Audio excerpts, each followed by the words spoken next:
Hello friends, welcome to my channel You Study, and in this video I am going to express my views on JEE 2025.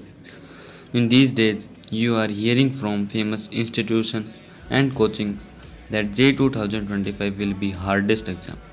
However this happen and what impact you have to face, what you have to do crack JEE 2025, that we will discuss in this video. Okay, so start करते हैं।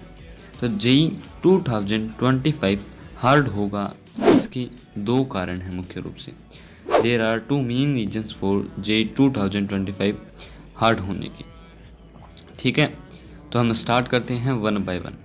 First reason है वो ये है कि जो JEE का जो एग्ज़ाम है वो NTA कंडक्ट करता है।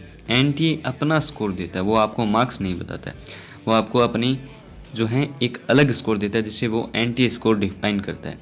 ठीक है, और वो होता है परसेंटाइल। तो पहला आपका रीज़न जो है वो यही है, NTA स्कोर और योर रैंक। ओके, एंड हम इसे डिटेल में डिस्कस करेंगे। सेकंड आपका जो रीज़न है वो है आपकी शिफ्ट और आपके एग्ज़ाम लेवल। जिस शिफ्ट में आप बैठे हो उसका एग्ज़ाम लेवल कैसा है और उसमें कितने कैंडिडेट्स बैठे हैं, नंबर ऑफ़ कैंडिडेट्स, ये डिपेंड करता है मेन टू रीजन्स पे। ठीक है, first NTA score and second आपकी शिफ्ट कैसी है, नंबर ऑफ़ कैंडिडेट्स कितने हैं। ठीक है, नंबर ऑफ़ कैंडिडेट्स को आप ऐसा करो फर्स्ट रीजन में इंक्लूड करो। पहला जो रीजन है वो है NTA score and number of candidates, and second है your shift and level of exam. Okay, तो अब मेरी बात ध्यान से सुनो। अब हम बात करते हैं पहले रीजन के बारे में। पहला रीजन है अपना NTA score and number of candidates. NTA अपना स्कोर परसेंटाइल में देता है। Let assume that you scored 90 percentile. It means in your shift you मतलब आपने अपनी शिफ्ट के अंदर जो है लगभग 90% कैंडिडेट्स को आपने पीछे छोड़ दिया और आप आगे हैं। ये है परसेंटाइल का मतलब। आपकी शिफ्ट के अंदर आपने 90% बच्चों को पीछे छोड़ दिया और 90% बच्चों से आप ऊपर हैं। ये एक परसेंटाइल का सीधा सा मतलब है। तो NTA अपना स्कोर इसमें ही देता है। तो अब देखो, मेरी बात ध्यान से सुनो। जितने ज़्यादा नंबर ऑफ़ कैंडिडेट्स होंगे उतना ज़्यादा आपको आगे जाने के लिए सबको पीछे करना पड़ेगा। और इन सालों में JEE के जो एस्पायरेंट्स हैं वो लगातार बढ़ते जा रहे हैं, धड़ाम धड़ाम। ठीक है, they are increasing by year by day.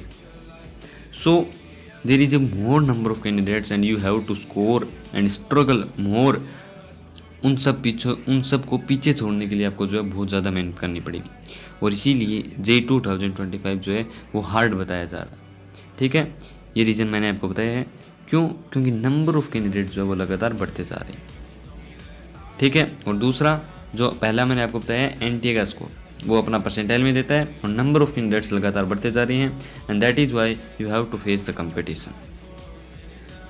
Okay, तो ये पहला रीज़न है। दूसरा इसका रीज़न है कि जो आपकी जो शिफ्ट है और आपका जो एग्ज़ाम लेवल है वो कैसा है। Let's assume that your shift is very easy. Okay, then you have solved almost the questions. ठीक है, लगभग 75 क्वेश्चन आपको करने होते हैं, लगभग आपने 60 क्वेश्चन कर लिए यदि आपकी शिफ्ट इजी थी। तो लगभग सभी कैंडिडेट्स जो है ऐसे होते हैं जो लगभग 50-60 क्वेश्चन कर लेते हैं और अच्छे नंबर प्राप्त कर लेते हैं। तो जितनी ज़्यादा आपकी शिफ्ट इजी होगी उतने ज़्यादा कैंडिडेट्स जो हैं उन प्रश्नों को सोल्व कर सकेंगे और वे उतने ज़्यादा नंबर्स ले सकेंगे, और इसीलिए जो इजी पेपर होगा उसमें ज़्यादातर कैंडिडेट जो है वो लगभग बराबर मार्क्स जो हैं प्राप्त करेंगे, और उस कारण जो है उन नंबरों को पार करना जो है बहुत ही हार्ड हो जाएगा। यानी जब शिफ्ट इजी आएगी तब हाई परसेंटाइल प्राप्त करना जो है वो बहुत ही कठिन होगा। तो ये अपोजिट है, यदि शिफ्ट इजी आएगी तो हाई परसेंटाइल प्राप्त करना आपके लिए कठिन होगा, क्योंकि आपको लगभग वो सारे क्वेश्चन तो सोल्व करने ही पड़ेंगे उतने मार्क्स प्राप्त करने के लिए जितने लगभग एवरेज बच्चों ने किए, क्योंकि ज़्यादातर बच्चे वहीं पर अटके रहेंगे। जैसे मान लो आउट ऑफ 300 ऑलमोस्ट जो बच्चे एवरेज 170 स्कोर कर रहे हैं, तो आपको 170 से ज़्यादा स्कोर करना पड़ेगा। तो जब शिफ्ट इजी आएगी तो आपका एग्ज़ाम जो है अपने आप टफ हो जाएगा। ओके, और जो दूसरा आपका हो सकता है ऑप्शन वो हो सकता है कि आपकी शिफ्ट हार्ड हो। जब आपकी शिफ्ट हार्ड होगी तो ऑलमोस्ट जो एवरेज बच्चे हैं वो लगभग मान लेते हैं स्कोर कर रहे हैं 110, ठीक है, 110 आउट ऑफ 300। तो अब आप जो है अगर थोड़ा से भी अधिक स्कोर कर लेते हैं, मान लेते हैं आपने स्कोर किया 160, तो आपकी अच्छी खासी परसेंटाइल बन जाएगी। यानी you pray the God that your shift will be hard questions are appear in your exam, because जितने ज़्यादा हार्ड एग्जाम आएंगे, जितने ज़्यादा हार्ड क्वेश्चन आएंगे, उतने लेस कैंडिडेट जो है वो सोल्व कर पाएंगे, और वो ज़्यादातर एवरेज जो है 90 और 110 का या 100 का देंगे।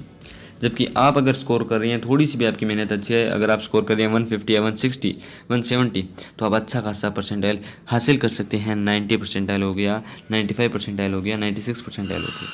तो आपकी शिफ्ट जो है वो ईजी हो तो आपको जो है बहुत ज़्यादा कंपटीशन फेस करना पड़ेगा। यदि हार्ड है तो आपको थोड़े ही क्वेश्चन सोल्व करने पड़ेंगे, जो एवरेज जो मार्क्स है उसको पार करना पड़ेगा, और अच्छे खासे नंबर आप परसेंटाइल आप प्राप्त कर सकते हो, और अच्छे खासे कॉलेज भी आप प्राप्त कर सकते हो। तो ये दो रीजन है, पहला एंटी स्कोर है number of candidates, and second your shift exam and your level of exam. ठीक है, इन दो कारणों से ही जो है आपका एग्जाम हार्ड हो सकता है, अगर हो, अदरवाइज नहीं हो सकता। ठीक है, I only consider in this video the two reasons for JEE 2025, why the JEE 2025 going to be hard. Okay, at last I want to say that if you determine to crack JEE 2025 and if you are continuously struggling for this, then no one can you stop. Okay, remind it that if you are struggling continuously to practice, to learn concepts and solve mathematics questions, physics questions, then no one can stop you. I only consider the why the JEE 2025 will be hard. I am not saying you that you cannot crack the JEE because of the competition. I am only showing you the aspect of JEE 2025 hardest exam. Okay, so believe in yourself and you can do it. You can crack JEE 2025. Thank you.